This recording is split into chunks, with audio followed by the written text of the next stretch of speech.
India. राष्ट्रीय स्वयंसेवक संघ दुनिया का सबसे बड़ा स्वयंसेवी संगठन है, जिससे जुड़े स्वयंसेवकों की संख्या करोड़ों में है। आज यानी 15 मार्च से राष्ट्रीय स्वयंसेवक संघ की अखिल भारतीय प्रतिनिधि सभा की शुरुआत हुई है। यह आयोजन महाराष्ट्र के नागपुर शहर में रेशिम बाग स्थित स्मृति मंदिर परिसर में किया जा रहा है। यह आयोजन 15 से 17 मार्च तक चलेगा, जिसमें संघ की योजना से बनाए गए देश के सभी 45 प्रांतों के 1500 से अधिक प्रतिनिधि उपस्थित हैं। फिर एक अखिल भारतीय प्रतिनिधि हर 3 साल के लिए चुने जाते हैं। ये संघ का चुनाव का वर्ष है। ऐसे 203 प्रतिनिधि, जो नाम है अखिल भारतीय प्रतिनिधि सभा, तो 203 अखिल भारतीय प्रतिनिधि जो सारे भारत के शाखाओं से चुने गए हैं, जैसे यहाँ पर रहेंगे।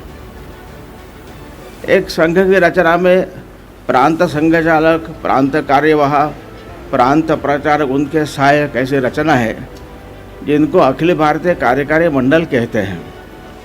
ऐसे अखिल भारतीय कार्यकारी मंडल के मेंबर्स 435 हैं।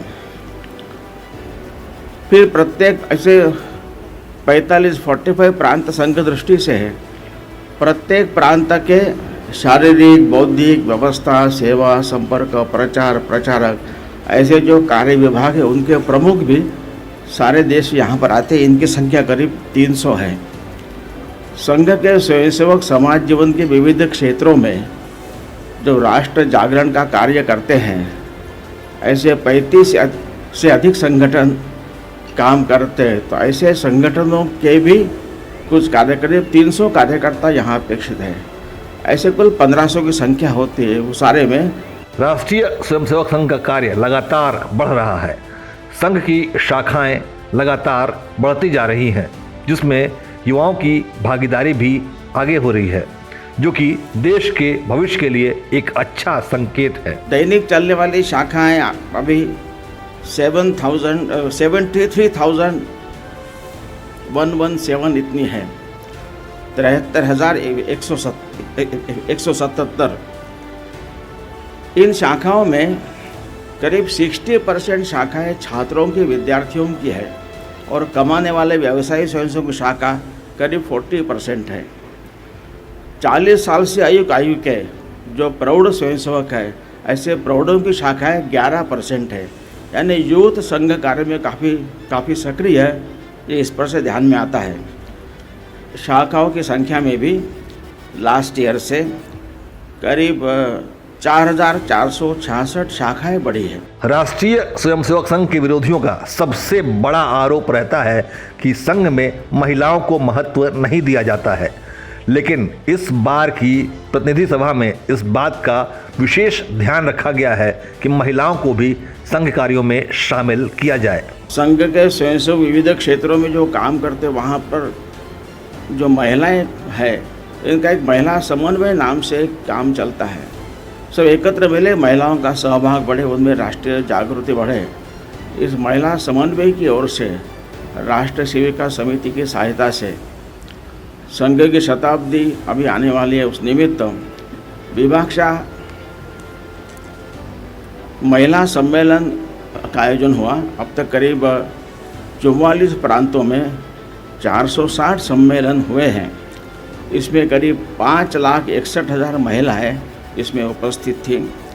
भारतीय चिंतन में महिलाओं का स्थान क्या है, राष्ट्रीय विषयों पर उनके बारे में जागरण हो, समाज परिवर्तन में महिलाओं का सहभाग बढ़े, और सामाजिक क्षेत्र में वो अधिक आगे आकर अपना कार्य कर सके। 4 उद्देश्य को लेकर यहाँ पर मुख्यतः ये सारे सम्मेलन महिलाओं के द्वारा आयोजित हुए, और महिलाओं ने इसमें उनको प्रबोधन किया है। संघ का कार्य जनसंपर्क के जरिए चलता है। यह मनुष्यों को मनुष्यों से जोड़ने का संगठन है, जिसकी सबसे बड़ी झलक दिखाई दी है राम मंदिर के लोकार्पण समारोह के दौरान, जिसका जिक्र प्रतिनिधि सभा के दौरान किया गया। अभी राम मंदिर के कारण जो राष्ट्र में जागरण हुआ, हम सब ने 22 जनवरी के दिन का सारा अनुभव किया ही है, और अभी भी सारे भारत में घूमते हैं तो भगवी पताके लगी हुई आज भी दिखती है सभी स्थानों पर। तो ये सर्वाधिक व्यापक ऐसा जनसंपर्क हुआ है। जो अयोध्या जी में पूजित जो अक्षताओं का वितरण हुआ, जो आंकड़े आए वो संघ स्वयंसेवक या विविध क्षेत्र के कार्यकर्ताओं के द्वारा हुआ संपर्क है। उसके बियॉन्ड लोगों ने इसमें सहभाग किया है। तो करीब 5,98,778 इतने गांवों में यह संपर्क हुआ है। ये भारत के कुल गांव संख्या का 90% है। करीब 19 करोड़ 38 लाख परिवारों में संपर्क हुआ है और करीब 44,98,000 कार्यकर्ता इसमें सक्रिय हुए हैं। ये हमारी नॉन जानकारी, इसके आगे भी बियॉन्ड हुआ है। और सबसे बड़ा कार्यक्रम जो 22 जनवरी को हुआ, करीब 5,60,000 स्थानों पर करीब 9,85,000 कार्यक्रम हुए। ये मुख्यतः मंदिर केंद्रित कार्यक्रमों की जानकारी है। और करीब 27 करोड़ 81 लाख 54,000 से अधिक ऐसे लोग इसमें सहभागी हुए। इतना व्यापक सारे भारत में सभी गांवों में करीब करीब इतना उत्साहपूर्ण और कोई भी अन्यथा घटना होने के सिवाय यह जो कार्यक्रम ऐसा अभूतपूर्व हुआ है। और इस कारण एक सारे समाज में एक ऊर्जा। राष्ट्रीय स्वयंसेवक संघ की प्रतिनिधि सभा इसकी सर्वोच्च नीति निर्धारक समिति होती है, जिसकी बैठक साल में एक बार प्रमुख रूप से होली के आसपास देश के किसी भी हिस्से में होती है, लेकिन प्रत्येक तीसरे वर्ष यह नागपुर में ही आयोजित किया जाता है। इसके अलावा अखिल भारतीय कार्यकारी मंडल की बैठक दीपावली के पूर्व आयोजित की जाती है। इन बैठकों में संगठन की गतिविधियों के साथ साथ कार्य विस्तार आदि की भी चर्चा तो होती ही है। देश और समाज के ज्वलंत मुद्दों पर भी चर्चा होती है और आवश्यकतानुसार प्रस्ताव पारित करके संघ का उस विषय पर दृष्टिकोण भी स्पष्ट किया जाता है। प्रतिनिधि सभा में संगठन में कार्यरत प्रमुख पदाधिकारियों के साथ साथ समविचारी संगठनों में संघ की योजना से भेजे गए संगठन मंत्री और उस संगठन के अध्यक्ष तथा महामंत्री भी सम्मिलित होते हैं। उदय इंडिया के लिए अंशुमान आनंद की रिपोर्ट।